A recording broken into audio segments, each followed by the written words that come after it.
the science of spooky games. Tackling horror in co-op. Today on Main Game.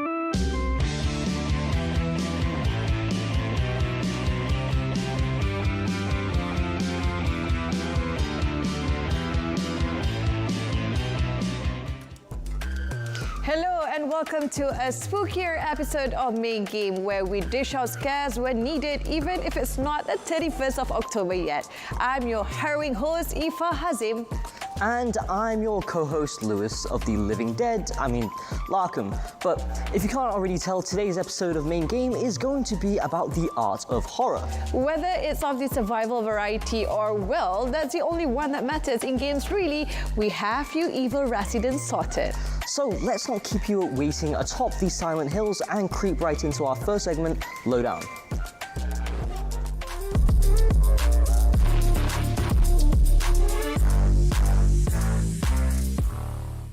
Okay, so Luis, I heard that you like horror games? Whoever told you that is a liar, because I absolutely do not. Words cannot begin to describe how much I am just a chicken when it comes to playing survival horror games or just horror games in general. But you are familiar with them, right? Unfortunately, yes, but as much as I try to steer away from them, I do know enough that I can at least talk about them in brief.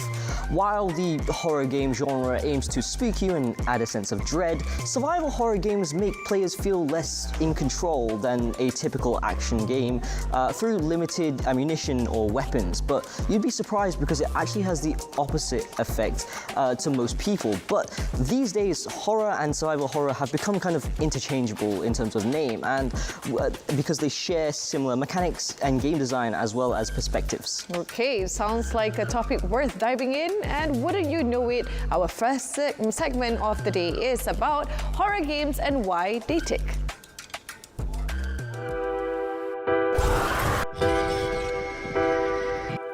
Survival horror games. They've haunted our dreams and tested our nerves for generations. Their presence lingering in the darkest corners of our gaming memories. But what is it about these digital nightmares that keeps us coming back for more? What is the allure that has captured our imaginations and refused to let go? Is it the anxiety-induced thrill? Is it curiosity? Well, in today's Lowdown segment, we're going to attempt to answer that very question. But before we delve into the depths of the human psyche, let us first unravel the tangled threads of history that have woven the tapestry of survival horror gaming. For it's only by understanding where we've come from that we can truly appreciate where we are now. Our story starts in the early 80s, a time when gaming was very much still in its infancy. Games like AX2 Uchu Yusose Nostromo dabbled in the realm of horror, albeit in a more primitive form. These early experimental games laid the groundwork for what was to come. But it wasn't until Sweet Home for the NES that the true essence of survival horror was realized. Released only in Japan, this cult classic introduced players to the harsh realities of survival in a haunted mansion, where every step could be your last. Then came Alone in the Dark, a game that broke new ground with its use of 3D graphics and fixed camera angles. It was a pioneer in the genre, setting the stage for what would become a staple of survival horror gameplay. Of course, no discussion of survival horror would be complete without mentioning Resident Evil. This iconic title not only popularized the genre, but also coined the term survival horror itself. With its blend of tension, limited resources, and relentless adversaries, Resident Evil set the standard for what a survival horror game should be. But Resident Evil was just the beginning. Silent Hill, Parasite Eve, and Fatal Frame each brought their own unique flavor to the genre, pushing the boundaries of horror and challenging players in new and ever so terrifying ways. Then in 2005, Resident Evil 4 shook things up with its over-the-shoulder perspective and more action-oriented gameplay. It was a departure from the series' roots, but it proved to be a massive success. inspiring countless imitators and redefining the genre for a new generation. And who could forget Amnesia? This groundbreaking title brought first-person horror to the forefront, challenging players to navigate a world shrouded in darkness and danger, where hiding and survival were the only options. Games like Amnesia and Slender pushed the boundaries of fear, immersing players in worlds of relentless terror and psychological torment. But it wasn't just the games themselves that captivated audiences. It was the rise of a new medium, a platform where fear could be shared and experienced in real time. With YouTube, content creators like PewDiePie, Markiplier, and Jacksepticeye became pioneers of a new genre, their screams echoing through the digital ether as they faced the horrors of the virtual world.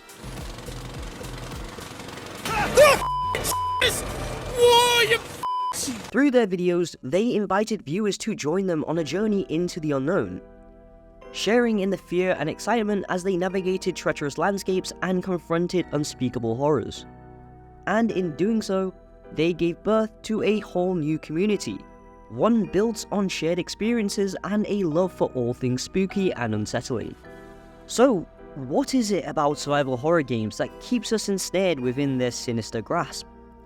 Is it merely the adrenaline-fueled thrill of being scared? Or is it the insidious atmosphere thick with dread? Survival horror games beckon us to confront our deepest fears, to stare into the abyss and find strength to endure. They're a mirror, reflecting the darkness within ourselves, forcing us to acknowledge our vulnerabilities and weaknesses. In a world that often feels uncertain and chaotic, survival horror games offer us a semblance of control. They teach us that fear is not something to be avoided, but rather something to be embraced and overcome. So, the next time you find yourself face to face with a horde of zombies or a nightmare-inducing monstrosity, remember, in the world of survival horror games, fear is not the end, but the beginning of a journey into the depths of our own psyche. It's a journey of self-discovery, of resilience, and ultimately, of triumph in the face of darkness.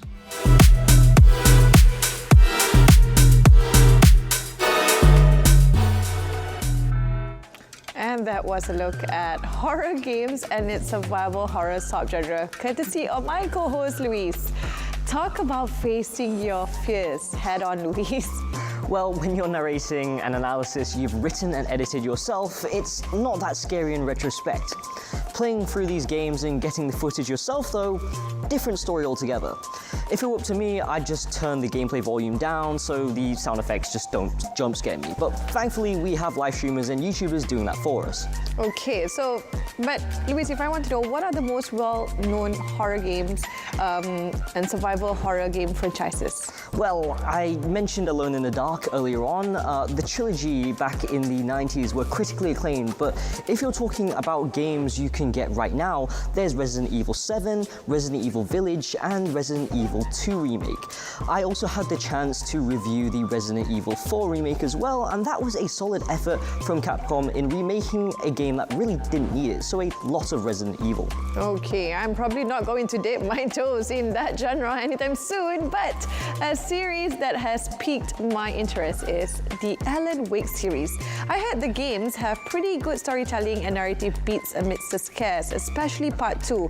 I feel that the game offers a lot of fourth wall breaking and commentary on making video game stories, enough to maybe brave through the genre. That I agree, though I do recommend playing the first Alan Wake, then Control, and then Alan Wake 2. All games developed by Remedy tend to be interconnected somehow. But if you're interested in more scares, then don't worry. When we come back, we'll be talking about the Southeast Asian game developers' effort to bringing co-op survival horror back. Don't go anywhere, we'll be right back after these commercials.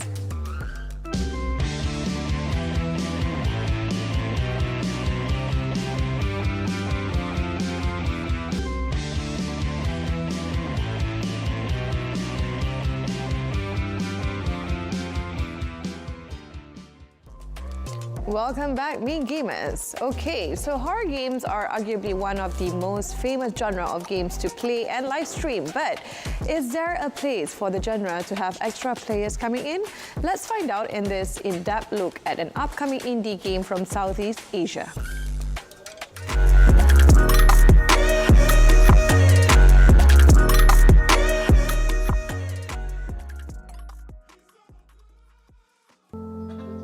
As mentioned earlier in the previous segment, survival horror games thrive on being dread-filled experiences that thrill and excite, whether in a contemporary setting or in a far-flung future filled with isolated space stations. What they all have in common is that they are all single-player experiences. This begs the question, can you put in cooperative multiplayer modes in a survival horror game? Yes you can. Logically, one would think that more people equals less effective scares and monsters, strength in numbers, right? But if there's anything you can learn from horror films, more people equals more body count. Resident Evil Outbreak tried that and was somewhat inspirational to other game developers. This led to other games created using asymmetrical gameplay and player versus enemy elements like Dead by Daylight, Outlast Trials, Wait, why aren't you over there doing it? That's not me. Phasmophobia, 5.5 in the bathroom, got it! and Sons of the Forest. These games do offer unintended humorous situations. We are dealing with titles and multiplayer games where your pals attempted to either hold you back unintentionally or just troll everyone. Good fun for all, even at any skill level. Everybody gets their scares in while also bonding together in gaming. Also, these are great games to stream alongside other trends like watch parties and competitive games, or even battle royales. Wouldn't you know it, our neighbors from Indonesia are making that kind of survival horror game, just with a slightly different aesthetic. This is Whisper Mountain Outbreak, a new kind of horror title that is currently being worked on by Toyad Productions. The game is an isometric, co-op, player versus enemy multiplayer survival horror game set in 1998, where you have to rescue people from the haunted Mount Bise and fight your way out of trouble, as well as solve a bunch of puzzles along the way with your online pals. Ammo is limited, the enemies are relentless, and teamwork is essential if you want to survive.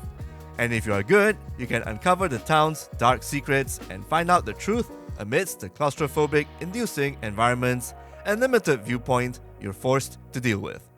We talked with Toyad Productions CEO and founder Chris Anthony, who previously talked about a different game last episode, about Whisper Mountain Outbreak and how it came to be. So the inspiration for Whisper Mountain Outbreak actually from several games, but I guess like the biggest inspiration was Resident Evil Outbreak. So we wanted to make like a multiplayer co-op game, but when we look at like the existing multiplayer co-op games, it's mostly always like either competitive, like killing other players, or like it's very competitive, and we don't want to make a game that's I guess like toxic, I guess in a sense.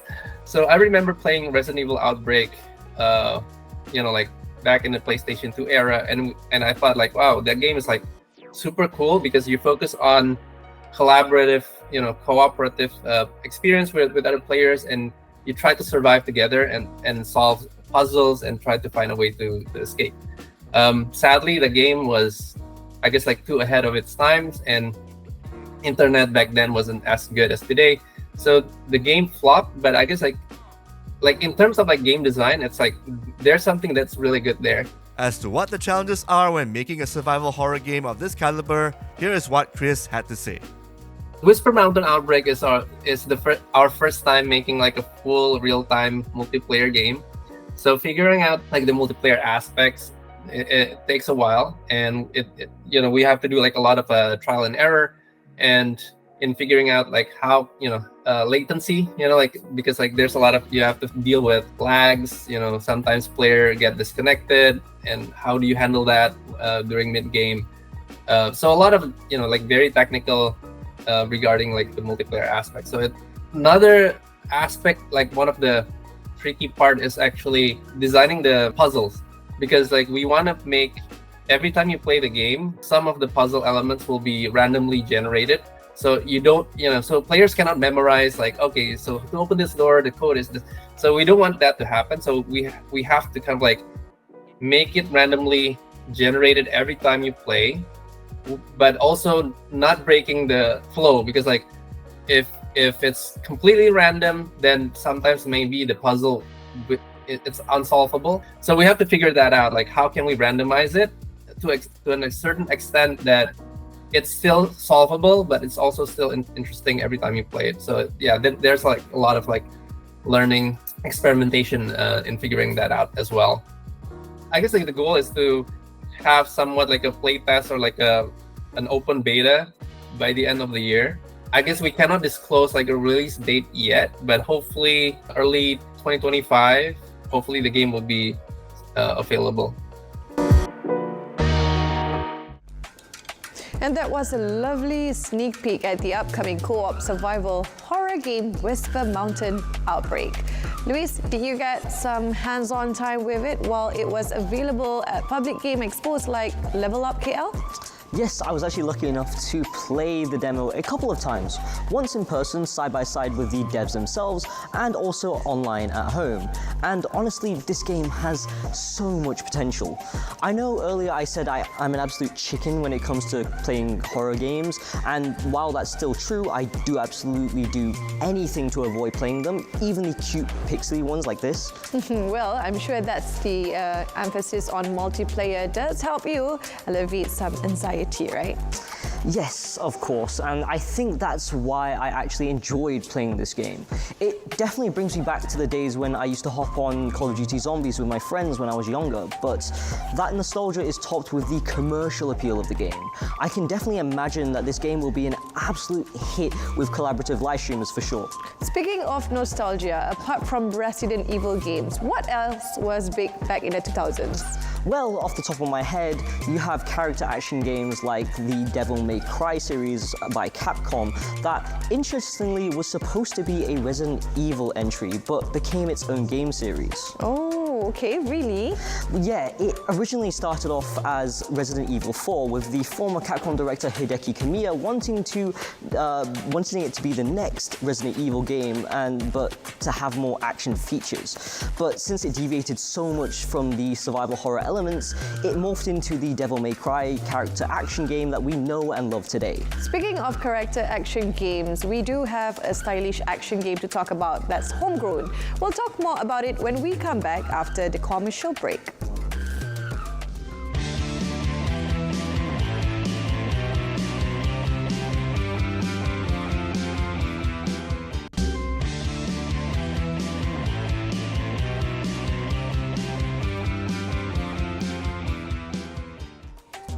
Welcome back, guys. Did you know that we have a Malaysian developer who made a character action game in the veins of a PS2 arcade title?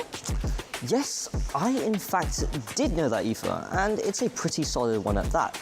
We also managed to get an exclusive with its creator too.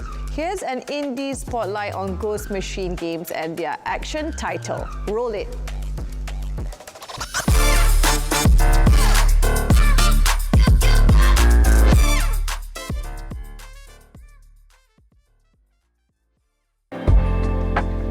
Action games really brings out the best in players, especially the ones focused on style. The character action variety involving an over-the-top protagonist putting the hurt on the bad guys with feats of acrobatics and a huge assortment of weapons, from dual pistols with pet names to chainsaw bikes and scythe shotguns. Or is that shotgun scythes? Regardless, character action games like the Bayonetta series and Devil May Cry titles do require a lot of people working on them.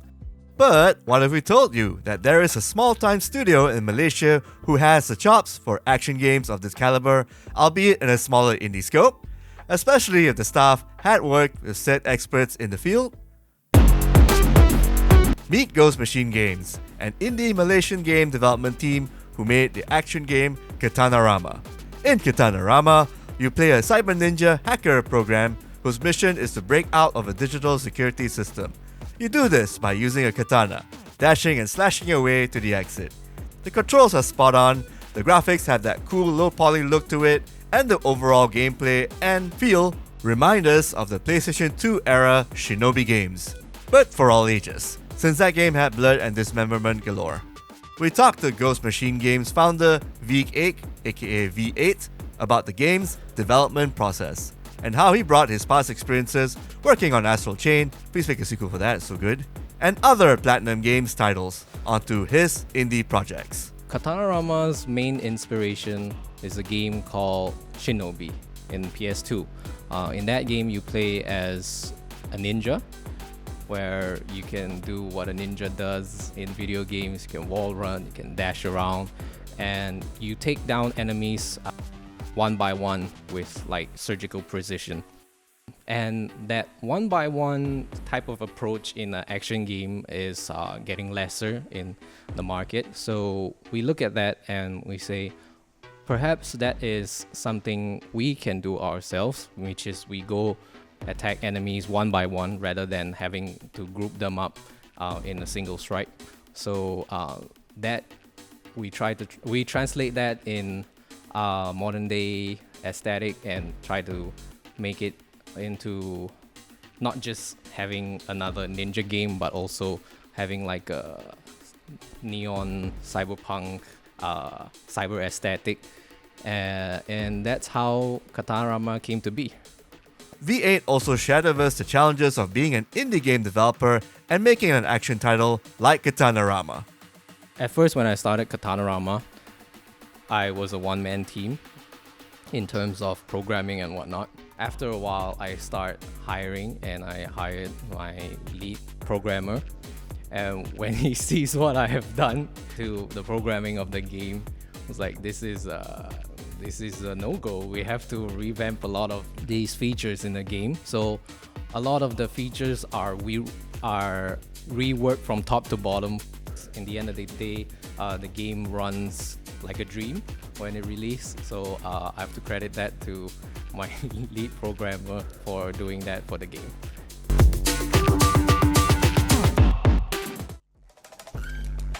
And that was some insight from the Malaysian game developer Ghost Machine Games and their game Katana Rama, which you can get it right now on PC via Steam.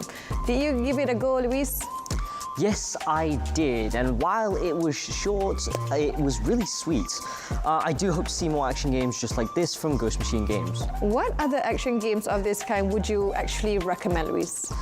Well, you can always go with Devil May Cry 5 from Capcom. It's got multiple characters with different playstyles, crazy weapons, and even crazier fights and bosses.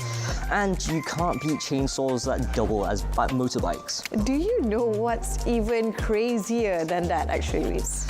Epic car chases across a post-apocalyptic wasteland with road warriors directed and shot beautifully by George Miller. Wow, okay, you actually read my mind, which leads us to today's contest. This time, we'll be giving away tickets to the upcoming movie Furiosa, a Mad Max saga, and the question is, what are your top 2 Mad Max movies? I repeat, what are your top 2 Mad Max movies? The best answers will win a pair of Furiosa, a Mad Max saga tickets. That's Kakuchopurei, spelled Kakuchopurei.